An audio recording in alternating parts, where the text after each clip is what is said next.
Imu turun langsung ke God Valley. Nah, kalau menurut lu gimana Sen penjelasannya Sen? Nah, jadi itu di chapternya itu ya, Imu turun dan merasuki Saturn, tetapi itu masih sebatas bayangan hitam, hanya terlihat matanya saja yang menyala ya. Oh, ketika dia masuk ke Saturn itu ya? Iya, jadi ya kembali ke pembahasan yang tadi, Imu benar-benar terpojok kan gitu. Makanya sebelumnya dia belum menampakkan wujudnya ketika dia merubah klan Devi menjadi iblis. Menjadi iblis ya. Nah, setelah dia melihat Garling ditebas, dia menampakkan wujudnya langsung ngerasukin Saturn ya. Itu. Oh, benar. Berarti benar-benar Imu itu terpojok gitu. Ya, terpojoknya gini ya.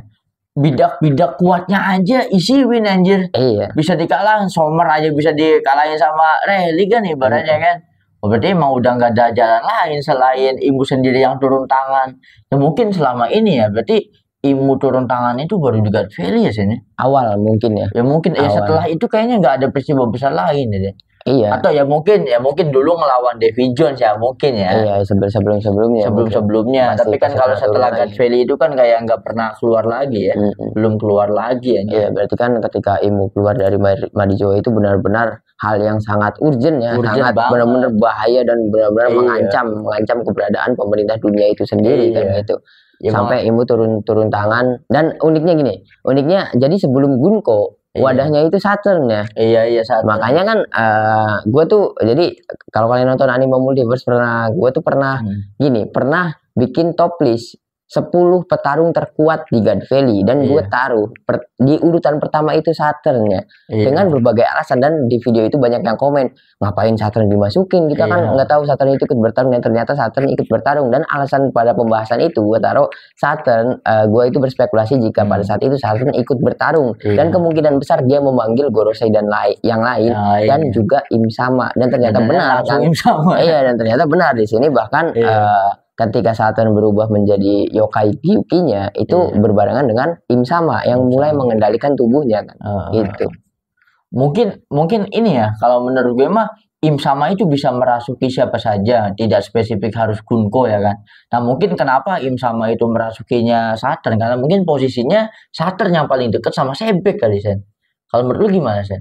Menurut gue mungkin jadi kan Im Sama itu ketika merasuki seseorang dia itu bisa mengendalikan kemampuan orang tersebut ya. Jadi misalkan dia ngerasukin Gunko, dia itu bisa ngegunain aro-aronomi kekuatan Gunko-nya. Jadi ketika dia merasuki Saturn, dia juga bisa benar-benar ngendaliin kekuatan Saturn gitu ya. Pada saat itu pion terkuat dia yang ada di God Valley Saturn, makanya dia masuk ke Saturn gitu. Bener ya.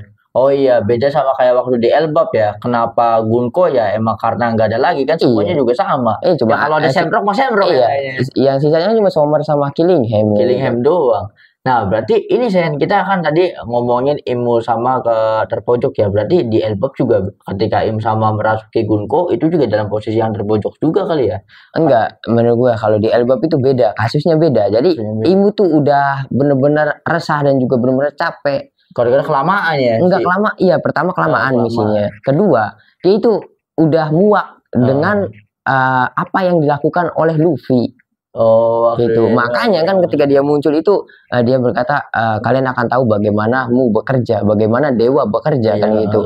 Jadi dia itu dari awal Luffy ngalahin Crocodile, Enies Lobby, Marineford, mukul kaum naga langit itu kok nggak ada yang bisa, pion-pion gue ini nggak ada yang bisa ngantiin Luffy. Makanya dia memilih muncul di Elbap, dan pada saat itu karena memang ancaman Luffy yang sudah menjadi Sun God Nika, kalau diterusin ini bakal nggak bisa dilawan lagi gitu. Makanya kan bener-bener kemarahan Imu kan membunuh Saturn di Gorosei karena dianggap di Egghead kan gitu ya, gara-gara memang kecolongan nih. Harusnya lu tuh bisa ngeksekusi Sun God Nika di Egghead itu gitu. Malah lu yang kalah kan itu. Kalahnya konyol lagi ya kan. Apalagi nggak expect bahwa Dory dan Brogy datang, itu kan kayaknya nggak expect deh kayaknya. Jadi Imu tuh udah bener-bener muak gitu, udah bener-bener muak banget cara ngehantiin Luffy ini sebelum dia menjadi ancaman yang lebih besar lagi ya, harus secepatnya gitu. Harus secepatnya ya. Cuman ya anak buahnya bertele-tele banget ya, Sakazuki gagal. Makanya benar kata Mihawk, anjir Luffy itu punya kemampuan paling mengerikan di lautan. Dimana ya kayak gini aja ya, ketika Luffy tepar tuh di Egghead tuh, ternyata ada yang ngasih makan. Bener gak sih kalau yang ngasih makan itu Kizaru? Itu kan belum resmi ya. Belum resmi siapa yang ngasih makan yang paling masuk akal kan Kizaru. Itu yang paling dekat ya. Soalnya pada ketika Luffy kehabisan tenaga itu Sanji posisinya lagi bawa Vegapunk. Nggak ada lagi yang dekat. Nggak ada lagi yang paling dekat itu cuma Kizaru. Dan jika harus dipikirin secara logika ya seperti Next Idealis anjir. Jadi karena kenapa Kizaru yang dipilih untuk mengantar makanan tersebut ya karena Kizaru itu bisa bergerak dengan cepat gitu. Iya. Tapi kalau secara alasan menurut lu kenapa? Ya karena pertama kan Kizaru kan orang yang paling dilema ya di Egghead. Iya. Dia harus menjalankan tugasnya sementara dia juga memikirkan keselamatan Vegapunk gitu. Apalagi Kizaru kan orang yang mempercayai Sangenika. Oh iya. Dia kan sering ini ya. Iya, gitu. Aslinya dia itu seneng dia hatinya. Anjir, Sangenika idola gue. Iya. Jadi kan di Egghead itu fanboynya kan ada Sentomaru, ya ada Kizaru, Vegapunk, Bonnie dan Kuma. Yang sering ini. Iya, itu tuh fanboy. Ini apa? Sektor Egghead. Tapi terhalang kewajiban ya. Jadi ketika melihat Sangenika itu cuma bisa ketawa karir aja. Iya. Kizaru ya. Tapi menurut gue mah emang bener ya. Kayak betting kalau menurut gue pakai Kizaru itu. Iya kan dia kan dipukul oleh Luffy. Ingatnya Vegapunk lagi.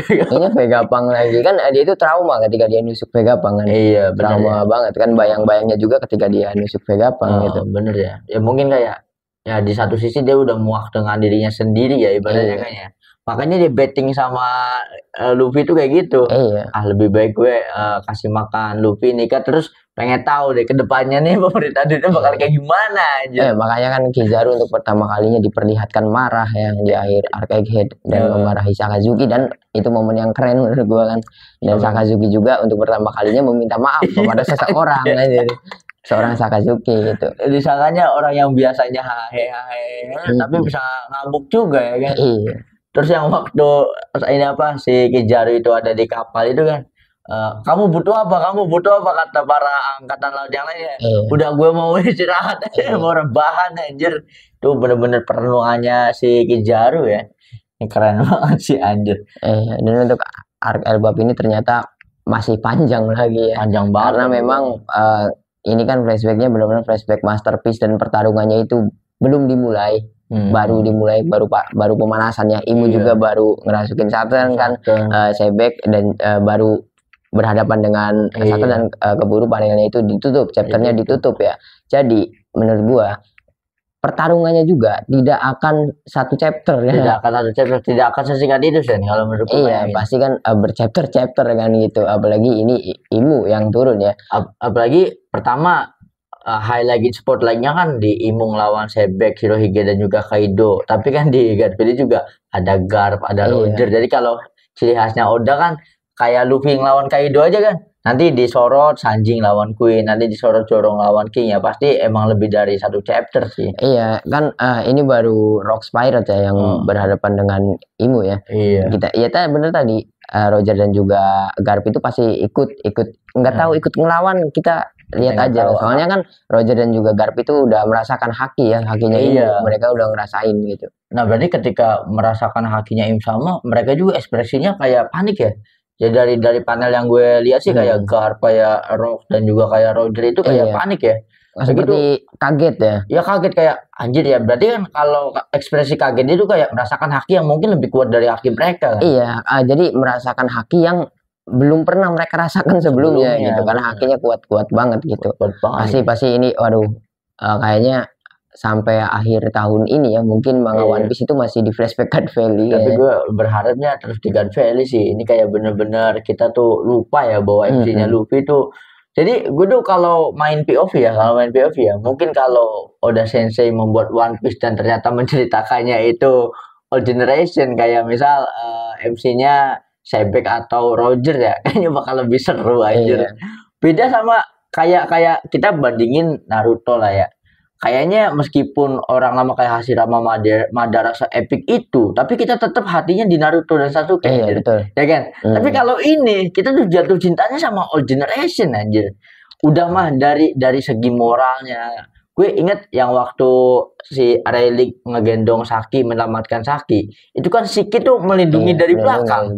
Ya kan? Itu tuh moralnya tuh kuat banget loh. Iya, ya seperti di episode sebelumnya gue kan pernah ngomong, Oda itu pernah ngomong di sebuah interview, Iya. jika aku membuat sebuah karakter dan karakter ini tidak populer, aku akan berusaha sangat keras untuk membuatnya populer. Dari hal-hal yang sederhana Enggak, membuat karakter. Harusnya kan dia fokus ke Luffy aja dong. Iya. Membuat karakter sampingan, munculin karakter baru. Iya. Kurang populer.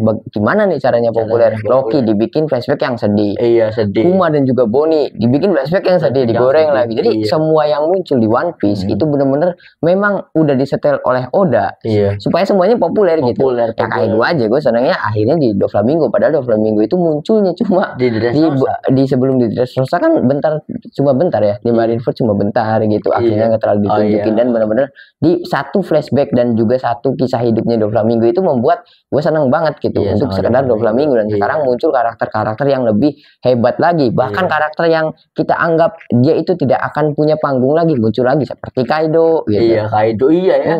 Kaido kayak sudah berakhir di Wano tapi anjir di flashback malah sekarang gue tuh kalau misalkan Oda bisa Kage Bunshin, dia itu bisa membelah diri ya. Itu bikin mending juga bikin alur cerita Kaido, alur cerita dia berjalan masing-masing jadi franchise-nya One Piece aja. Flashback-nya itu. Bener. Spin off-nya gitu ya. Iya. Oh, spin off Kaido. Jadi kayak kalau nanti ada spin off nih, tapi tentang Kaido, itu pasti yang diperlihatkan itu ketika Albert atau King menganggap bahwa Kaido itu nikah anjir. Dari tindak tanduknya ya, keren banget. Jujur gue sih mulai ngefans sama Kaido anjir gara-gara panel yang sekarang ya. Gue mah ini hebatnya udah tuh, gue tuh nggak pernah benci satupun karakter yang udah buat, bahkan untuk Tenryubito sendiri ya gue nggak benci aja sama sifat-sifatnya Tenryubito seperti Charlo, seperti apa gitu. Nggak benci ya karena memang orang seperti ini memang seperti itu di dunia nyata juga. Karena relate sama anak pejabat yang suka flexing. Iya, sebenarnya itu. Jadi hebat-hebatnya Oda ketika dia membuat karakter yang sangat sombong, contohnya seperti Tenryubito, dia juga membuat kelemahannya gitu. Jadi karakter yang sombong seperti itu dibuat jelek fisiknya gitu. Jadi kita tuh dibuat konyol, kita tuh nggak bisa benci karakter tersebut, malah bikin ngakak gitu. Bener. Makanya ada meme gini, Charlos atau anak Tenryubito itu sama kayak anak pejabatnya suka flexing. Contohnya ketika anak pejabat dapat transferan uang, dia tuh mikir langsung hari ini mau beli ras apa ya? Mau beli ras Tonata, duyung atau ikan. Jadi gara-gara gue bisa ngefans ke Doflamingo padahal Dovi itu villain. Jadi sejak saat itu, jadi point of view kita tuh jangan kita itu ngikutin MC ya, karakter gitu. Bener. Kita juga harus ngeliat point of view yang dari karakter-karakter tersebut gitu. Ya, Tenryubito bisa kayak gitu ya karena memang mereka punya privilege gitu ya. Jadi ya nggak bisa nyalahin mereka juga. Bener sih, soalnya apa ya kalau kayak gitu mah gini aja sih, kayak Wild of D aja ya. Kayak jalannya Roger, jalannya Luffy, terus jalannya Teach sama jalannya Sebek. Mungkin kalau POV mereka masing-masing ya mereka tuh bener aja. Terus kalau kita ngeliat juga ya emang bener, nggak ada yang salah ya. Ya kayak di arc God Valley aja. Roger pecundang. Ya kepentingan Roger ngelawan Imu apa? Kalau Sebek ngelawan Imu ya karena pengen nyelamatin keluarganya gitu. Ya misalkan Roger, lu harus peduli sama Sebek. Sebek siapanya Roger itu. Benar. Memang harus. Apakah Roger harus peduli dengan Sebek gitu? Pertanyaan gitu. Iya kan, nggak juga. Nggak juga anjir. Apalagi emang benar kalau di waktu itu kan kayak gini ya, bajak laut itu kan prioritas masing-masing. Kalau tujuannya cuman pengen ngeruk harta ya ngeruk harta udah. Kayak Relik aja ketika nyelamatin Saki ya udah bubar, gulung ya itu balik. Kan Roger juga kan mereka sudah mendapatkan harta terbesar yang mereka incar di God Valley. Saki udah balik ngapain lagi kan, langsung evakuasi. Emang begitu. Jadi kayak nggak ada ikatan moral gitu ya. Apalagi kan beda kapal, beda filosofi ibaratnya kan. Kapalnya Roger filosofinya beda, kapalnya Sebek filosofinya kan beda. Tidak semua bajak laut itu jadi tim SAR ya. Bener ya. Cuma Mugiwara aja jadi tim SAR. Mugiwara doang ya. Sama jalannya Luffy juga kan beda juga. Oh iya, berarti relate sama kata-katanya Rayleigh ketika di Sabaudi.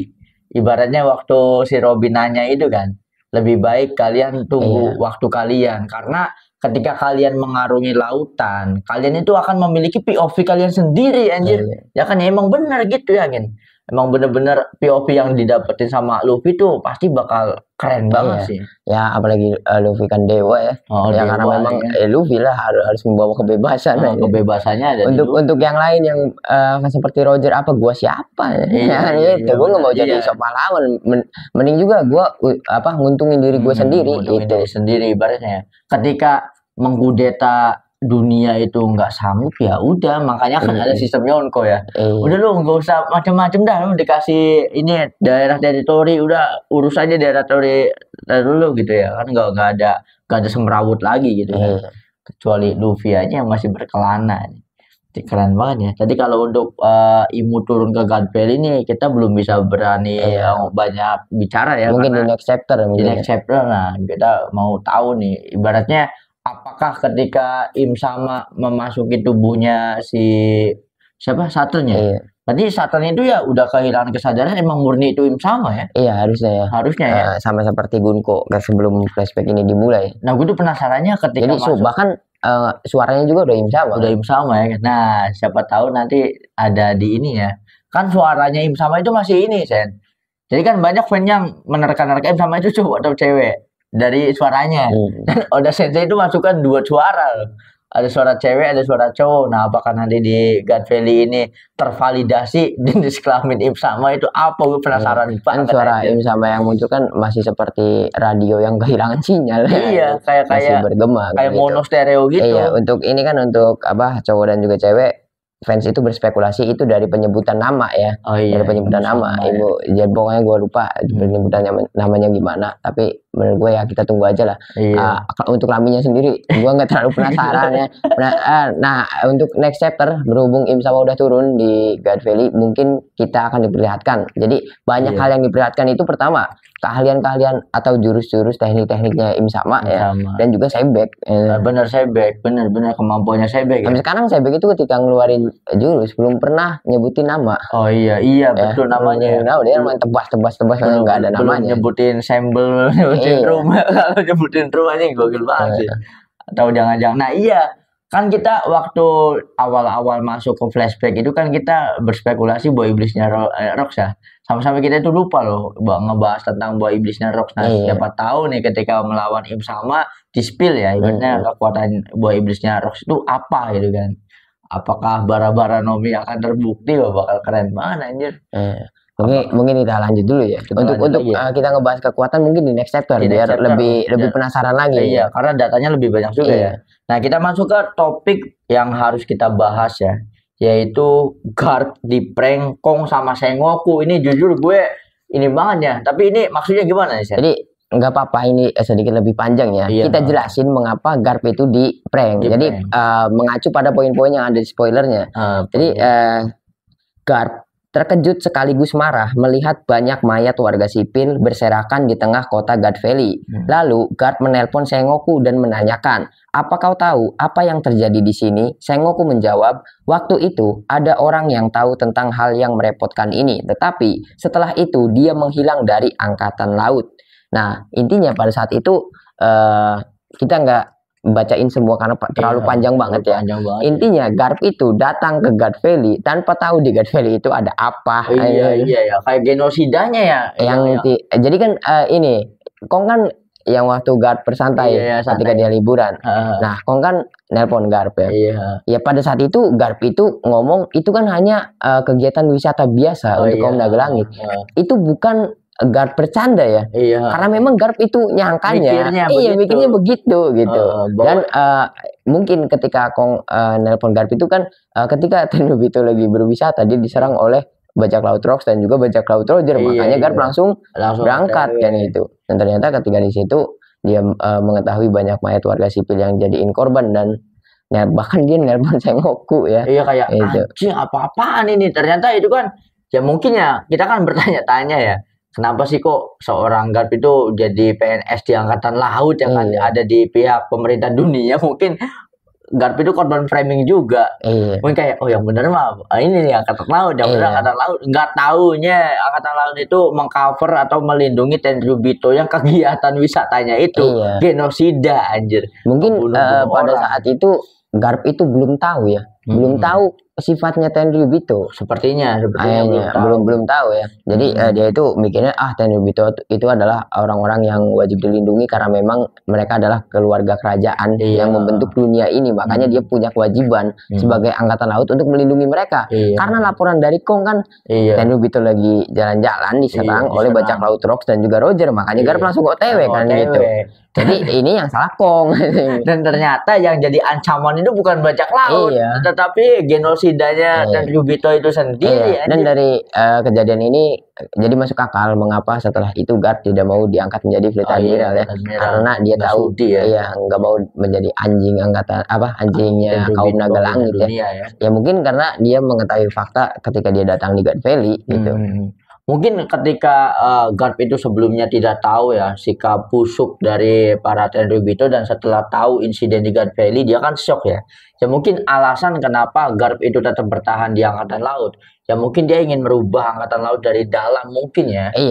Iya kan setelah kejadian tersebut kan anaknya mau keluar, bapaknya tetap kan mungkin gitu. Itu kan masih menjadi misteri kan, dan udah sering kita bahas juga karena memang Garp itu masih percaya ya Angkatan Laut itu bisa dirubah gitu. Dirubah dari dalam ya. Tapi gue ini menarik, gue kan ngebaca ini ya chapternya ya, gue menarik dari POV-nya Dragon ya.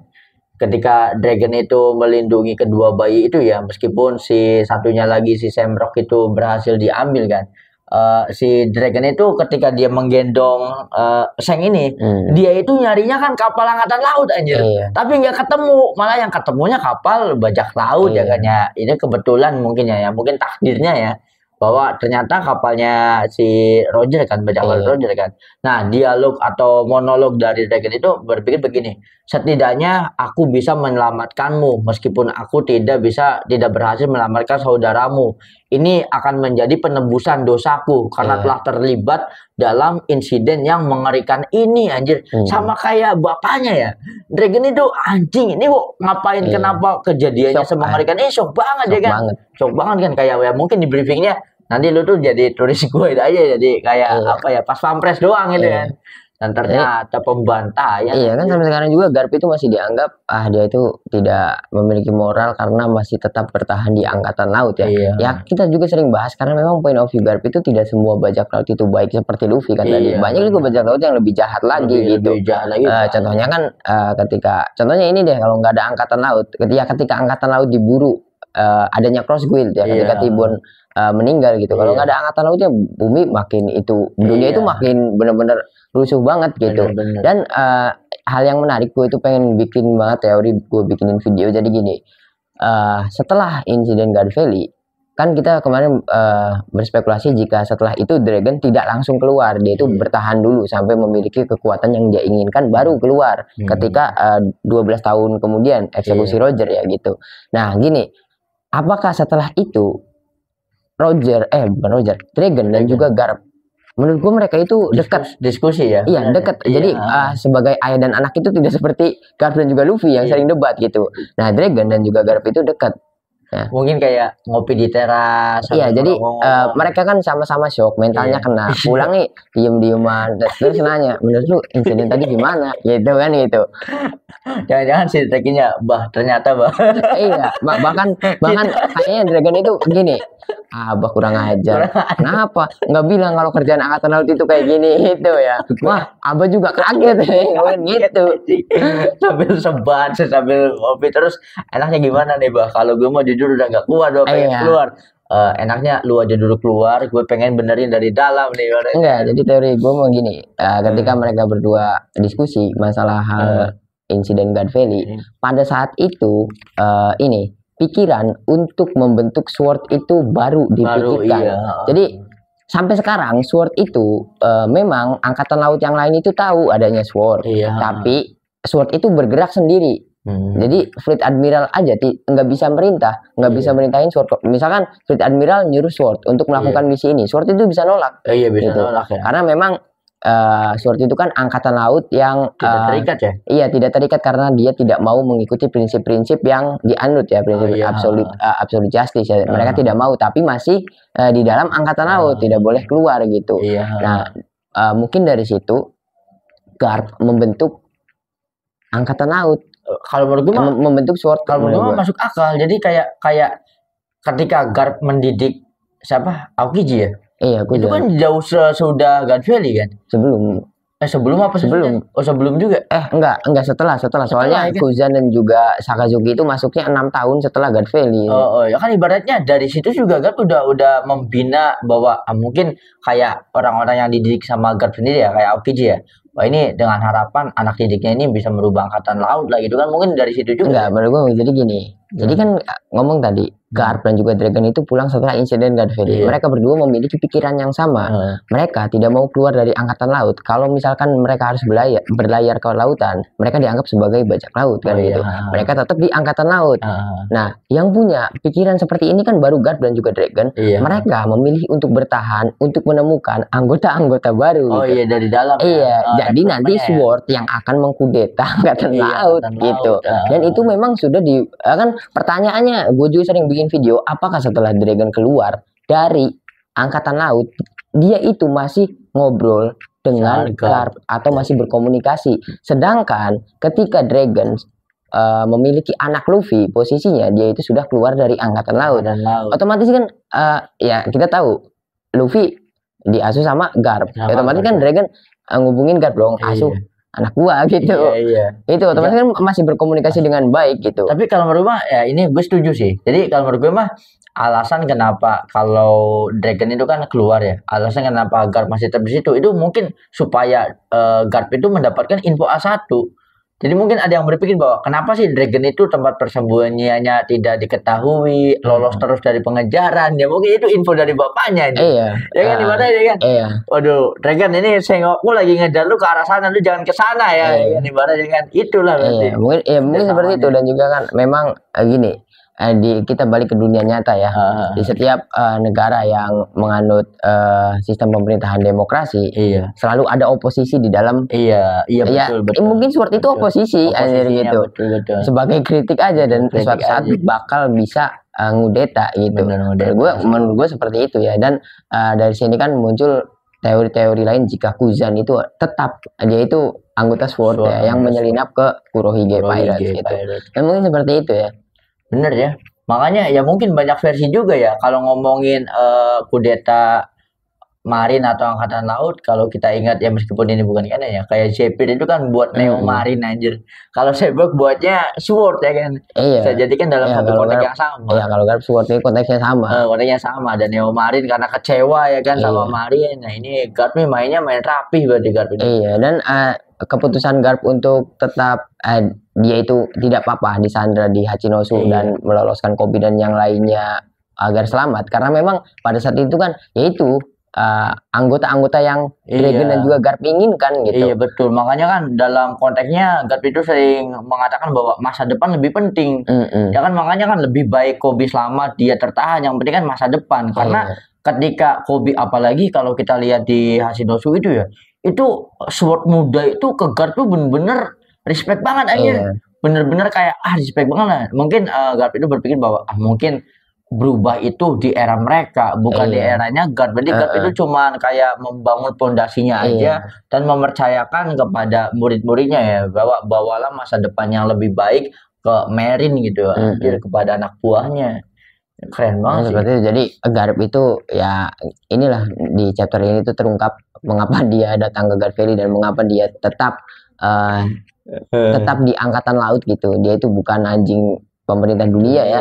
Dan Garp menurut gue masih memiliki tujuannya sendiri yang mungkin yang dia buat dengan Dragon anaknya sendiri. Anaknya sendiri pasti nih. Wah, ini keren. Tapi jujur ya, One Piece itu udah melalui banyak art, sudah melalui kisah heroik, kisah yang mengharukannya. Tapi tetap menjadi misteri itu Bogart itu bisa apa sih anjir. Dan sampai sekarang harusnya nih udah mulai dimunculin aksinya Bogart. Nah, harusnya kan di God Valley. Yang ingat ketika yang Bogart itu kan diwaspadai sama orang-orang kuat, bajak laut kuat itu ya. Ibaratnya karena tahu kemampuannya Bogart. Kalau itu fan art. Itu fan art juga sih. Tapi kan orang lucu, Bogart itu unik.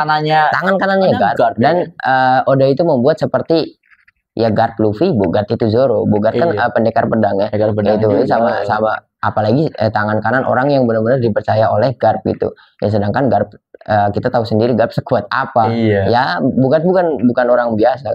Apa jangan-jangan panggungnya Bogart itu ketika dia harus berhadapan dengan Gaban atau Relic ya? Mungkin. Ketika Garp menghadapi Roger kan, yang bisa nahan itu ya si Bogart anjir. Iya. Gue tuh jujur penasaran banget, ini kayak urban legend si Bogart itu. Aslinya Bogart tuh kekuatannya apa, peran pentingnya apa itu masih menjadi misteri anjir. Karena belum dimunculin sama sekali. Karena kan di Marineford aja dia udah dimunculin. Ya bahkan di Hashinosu yang katanya nanti Bogart yang nyelamatin enggak ada. Ini di God Valley loh. Kalau ini enggak ada ya Bogart enggak ada lagi berarti. Nanti loh. Wah, kocak banget sih kalau untuk Bogart ya. Jadi untuk Garp di prank sama Kong dan Sengoku ada yang mau dibahas lagi kan? Mungkin kita lanjut ya. Kita lanjut. Berarti kalau kita lanjut ini kita ada poin terakhir yang harus kita bahas. Ya? Ini poin favorit gue sih guys.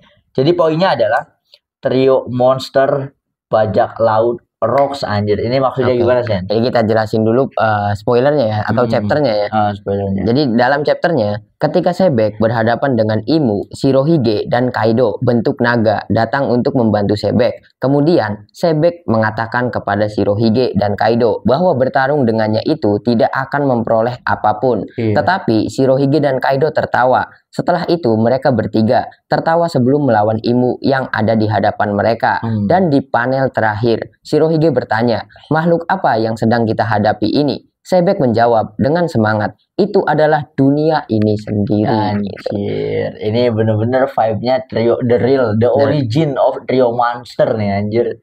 Enggak, jadi konsep trio monster itu sudah ada sejak dahulu ya, sejak bajak laut legend gitu ya. Kita tahu di bajak laut Roger ada Roger, Rayleigh dan juga Gaban. Dan ternyata gua tadinya berspekulasi kalau misalkan trio monster bajak laut Rocks itu ya kita lihat yang paling kuatnya aja ya Sebek, Shirohige dan juga Linlin ya. Karena pada saat itu Kaido masih bocah. Gitu. Dan ternyata sekarang Linlin masih pingsan gara-gara Raime Hake outplay sama Kaido aja sekali pukul langsung mukbang di tempat. Jadi chapter ini itu benar-benar menghancurkan semua spekulasi, menghancurkan semua teori tentang bajak laut Rocks. Bajak laut Rocks. Yang sebelumnya diteorikan bajak laut Rocks itu nggak kompak. Ya Rocks itu dihianati gitu. Kaido kabur. Tapi ini jujur ya jeniusnya Oda Sensei itu gini. Para nakama itu kan membuat spekulasi yang keren banget. Kalau terbukti iya itu keren banget. Tapi Oda Sensei itu jauh lebih hebat lagi anjir. Dipatahin dengan fakta yang lebih keren.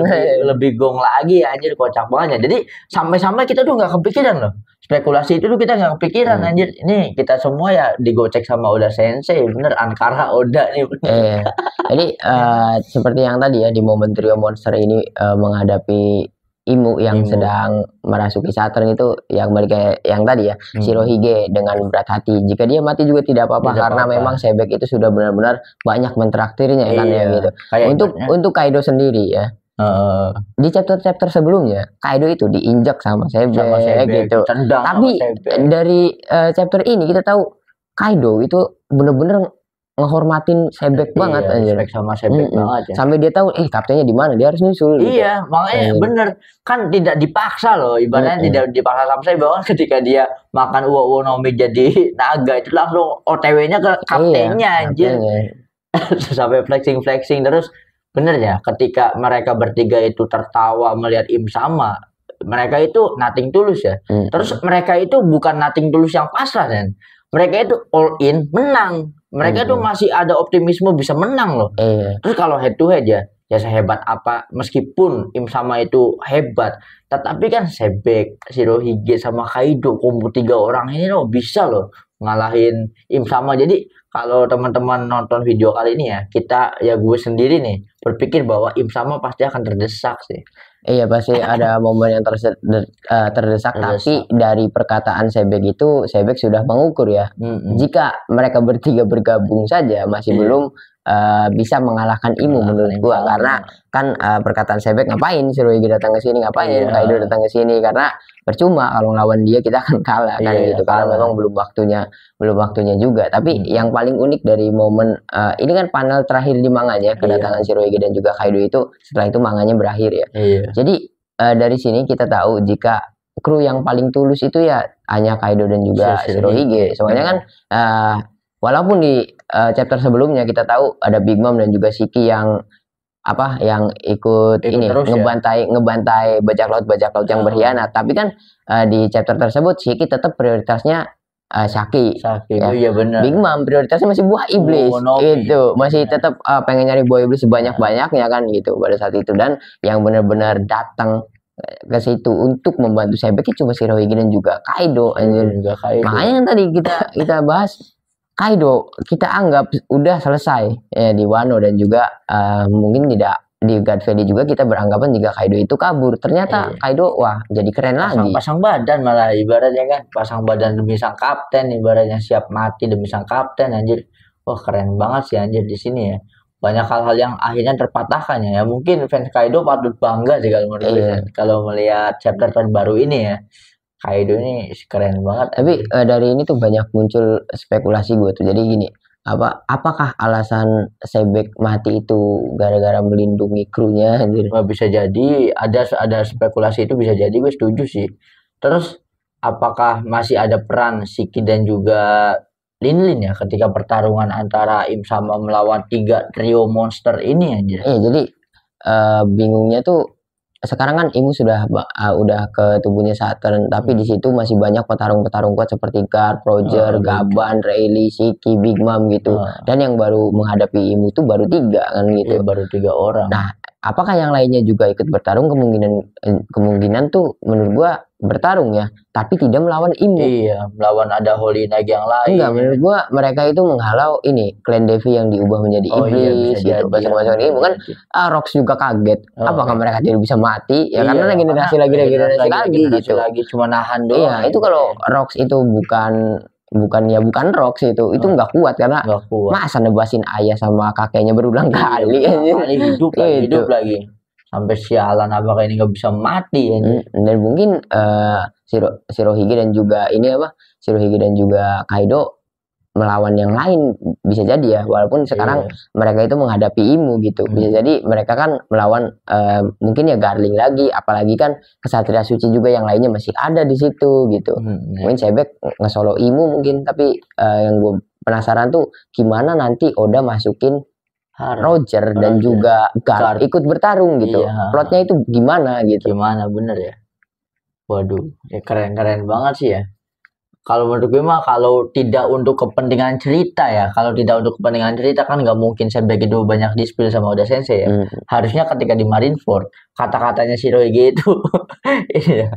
Tapi gini ya, apakah kamu bukan orang yang ditunggu sama Sebek, tapi emang dia anaknya ya kan? Tapi ada hal yang menarik Sen, ketika panel ini keluar. Shirohige itu loyal banget sama Sebek, sedangkan anaknya Teach malah membunuh Shirohige, ngambil buah iblisnya anjir. Ini bener-bener Teach itu versi biadabnya Roxy Sebek. Iya, lebih biadab lagi. Lebih biadab lagi anjir. Tapi kan kita nggak tahu, kita kan sekarang POV kita yang sekarang ya, apakah nanti di perang puncak kita juga akan respect sama Teach, kan kita nggak tahu. Sama kayak Sebek, kita kan Sebek ini jahat. Ketika diperlihatkan detail POV yang dilihatin Oda kan POV dari orang-orang paling dekat ya, yang ngegambarin sosok Sebek ini ya. Nah, kita kan nggak tahu sosoknya Teach itu kayak gimana aja. Tapi yang menariknya itu kan ibu masih percaya sih kalau misalkan penyakitnya Roger itu dia dapetin di God Valley. Di God Valley juga ya. Tapi kalau menurut gue teori yang paling masuk akal dari episode-episode kemarin juga, Sebek itu dirubah jadi iblis. Jadi iblis ya, bisa gitu. Jadi ya. Diubah jadi iblis oleh Im sama, dan andai pun Sebek masih hidup hingga sekarang, ya dia itu masuk ke Domiri versi, masuk ke Domiri versinya Imu. Jadi Imu itu bisa ngeluarin Sebek kapanpun dia mau karena sudah menjadi udah jadi bonekanya gitu. Jangan-jangan pria yang beku di Impel Down itu Sebek. Iya, soalnya kurang masuk akal juga lah kalau misalkan ada pasukan iblis, terus juga ada Holy Knight dan segala macam. Terus sama Imu, lawannya masih kelas-kelas berat, ada Garp, ada Roger, ada segala macem gitu kan. Masih menurut gua mungkin, nah setelah itu mengapa Shirohige, Shiki, dan bahkan Big Mom juga, dan Kaido juga bahkan lebih menghormati Roger. Iya, gitu. Itu yang menjadi yang menjadi plotnya ya. Jadi teori Sebek jadi iblis tuh masuk akal banget. Nah mungkin plot cara masuknya Roger ketika dia ikut bertarung gitu, ya ketika Cybex sudah menjadi iblis. Iya, iblis ya. Begitu. Apalagi kan terbantahkan bahwa Clan D juga bisa jadi iblis karena ya DVD juga Devi kan. bisa jadi iblis. Clan DVD bisa jadi iblis ya, Rox juga bisa harusnya kan. Ada kemungkinan ke situ. Kalau iya ya. Ini kan teori paling menarik nih, Zen. Spekulasi paling menarik. Kalau kita kegocek sama udah sesi lagi, ini bakal maha dahsyat apa lagi nih yang bisa udah sesi kasih anjir. Sama skema ini apa, pertarungan antara Rox dan juga Im sama ini ya. Ini bakal keren banget anjir. Tapi benar-benar ini benar-benar puas lagi ya, karena kayaknya God Valley kan masih panjang banget flashbacknya gitu. Dan setelah flashback kan balik ke Elbap aja, ke Elbap ya Luffy langsung lawan Im Sama kan gitu. Karena kan chapter sebelum flashback dimulai kan Im Sama udah bener-bener ngerasukin Gunko dan membangkitkan Dodi Brogi jadi iblis aja. Jadi hype-nya nggak bakal habis. Oh bener ya, malah bertubi-tubi hype-nya ya. Iya. Makanya kan ini kan lagi rame ya internet, apalagi khususnya untuk ibu-ibu ya. Iya. Tahun akhir 2025 dan juga awal 2026 kan ada season 4 atau 3-nya One Punch Man. Iya, ada season 3-nya Jujutsu Kaisen. Itu dua final itu lagi. Dua itu percuma. Percuma salah ya, bener ya, salah tapi, masuk anjir. Tapi tidak percuma juga karena itu surganya bagi para wibu. Jadi 1 minggu itu enak, banyak tontonan anjir. Kita auto males kerja kalau ini ya. Apalagi ini kan Bleach juga Thousand Year Blood Moon juga Thousand Years Blood War ya. Nah itu juga akan ini lagi kan tahun ini kayaknya, nggak tahu tahun ini, nggak tahu awal tahun depan kan sama gitu. Jadi pokoknya mah akhir tahun 2025 sampai awal 2026 itu kita banyak tontonan yang benar-benar epic banget ya. Epic banget anjir. Apalagi ada Black Clover yang masih jadi urban legend juga. Comebacknya kapan? Kalau ya ternyata beneran comeback, waduh gokil sih. Ya mungkin anime masanya anime akan comeback lagi ya, menutupi manhwa ya. Wah manhwa mah bener ya, mengcounter manhwa anjir. Wah keren banget sih anjir, bener-bener tahunnya para wibu ya, tahun-tahunnya para wibu. Tapi untuk One Piece sendiri, untuk animenya kan ini baru ya hype juga karena masuk ke akhir Egghead ya, dan setelah itu baru masuk ke Elbap ya. Tapi yang paling ditunggukan sekarang memang manganya, bukan animenya. Bahkan jangankan ini, jangankan anime lain yang ketutup sama God Valley ya, One Piece-nya sendiri juga ketutup sama God Valley. Tapi hebatnya tuh, ini tuh kalau misalkan memang marketing, tapi menurut gue marketing tidak sengaja ya. Iya. Jadi karena momennya sih. Jadi momennya itu bagus ya, karena fans itu udah puas, di manganya tuh udah puas banget. Iya. Nah, ketika mereka nonton versi animenya, mereka itu ngasih ratingnya tinggi gitu. Iya. Ngasih rating tinggi itu trigger bukan dari animenya. Karena lagi happy. Itu vibe-nya masih karena ngebaca manga. Iya, ngebaca manga happy. Gitu. Jadi kasarnya apa ya, dari segi meskipun animasinya nggak bagus juga udah oke karena low expectation ya. Tapi ternyata kan ngasih animenya bagus juga animasinya. Malah makin membara anjir fan One Piece itu ya. Di MDB itu nih bapak-bapak udah langsung stay nonton One Piece, nungguin One Piece. Salah satu yang unik dari chapter 1162 ini jadi Oda tuh sudah membuat siluet yang menarik ya. Di chapter kemarin siluetnya Garp yang dianggap seperti iblis, dan juga di chapter ini itu siluetnya Sebek ketika dia sebelum menebas Garling ya. Siluetnya sama seperti Garp anjir. Jadi matanya aja yang bercahaya. Ditutupin kabut, itu keren banget. Gue jadi dari 2 chapter ini gue udah tahu jika Oda sudah tidak peduli dengan gambarnya. Dia itu gambar ngasal, tidak masterpiece, tidak ngejual gambar gitu. Dia benar-benar ngejual cerita. Jadi fans itu lebih penasaran kapan dianimasikannya. Dianimasikannya keren sih anjir. Karena fans itu sekarang sudah menebak, oh di manganya biasa-biasa aja nih pertarungan di Egghead. Wah ternyata ketika dianimasikan jadi fight-nya keren gitu. Anjir. Bener ya, makanya sering libur itu ya supaya tidak turun nih kualitas animasinya nih. Makanya lebih tinggi lagi kualitas animasinya. Kadang ketika Oda manganya libur sendiri, comebacknya Oda itu, jadi sebelum misalkan Oda libur 2 minggu, comebacknya itu dia bakal ngebuat satu panel itu yang benar-benar detail banget kan. Sebelumnya itu kan ketika dia membuat ini Mother Flame, benar-benar detail banget. Setelah itu jalan lagi libur, comebacknya gitu lagi. Recovery-nya ya. Pokoknya emang puas banget lah ketika udah Sensei comeback ya, dengan mahakaryanya. Gokil banget sih One Piece ini ya. Dan ini apa minggu depan itu chapter libur ya untuk 1163. Ini liburnya bukan karena Oda sakit ya, karena memang majalahnya yang libur, majalah Shonen Jump-nya yang libur. Jadi bukan karena dari pihak mangakanya. Jadi Oda ternyata setelah sakit tidak sakit lagi ya, jadi sehat kembali gitu. Udah mulai ngegas langsung ngegambar yang banyak aja ya. Dia udah sensei. Emang bener peaknya One Piece anjir. One Piece kayak gini. Berarti ada yang mau dibahas lagi nggak nih Sen? Tentang poin-poin terakhir kita nih. Mungkin udah mungkin ya. Ini soalnya tadi trio monster bajak laut itu udah kita bahas ya. Ini baru entrance-nya aja ya, baru kemunculannya aja ya. Belum langsung gelutnya. Mungkin ternyata aku dan Ribito next ini bakal seru banget kalau kita ngebahas spoiler ya. Iya, soalnya ini daging semua. 1163 pasti kan nyisa fight-nya ya. Dan kita akan bahas fight, mungkin akan bahas jurus-jurus mungkin ya. Teknik-tekniknya apa segala macamnya ya. Berarti langsung kita tutup saja ya. Ya, mungkin sudah beres. So itulah pembahasan Dewan Dunia kali ini tentang One Piece chapter 1162 ya guys ya. Jadi ini kita tidak mengklaim bahwa spekulasi kita yang paling benar, enggak. Tapi kan kita ngobrol santai ngebahas One Piece aja ya. Jadi teman-teman juga boleh ikut ngebahas di kolom komentar.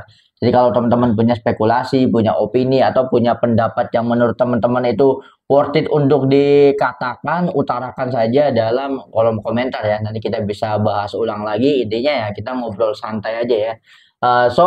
Terima kasih banget buat teman-teman yang sudah nonton video kali ini sampai habis. Jangan lupa untuk komen, like, share, dan juga subscribe tentunya ya. Sampai jumpa di video selanjutnya.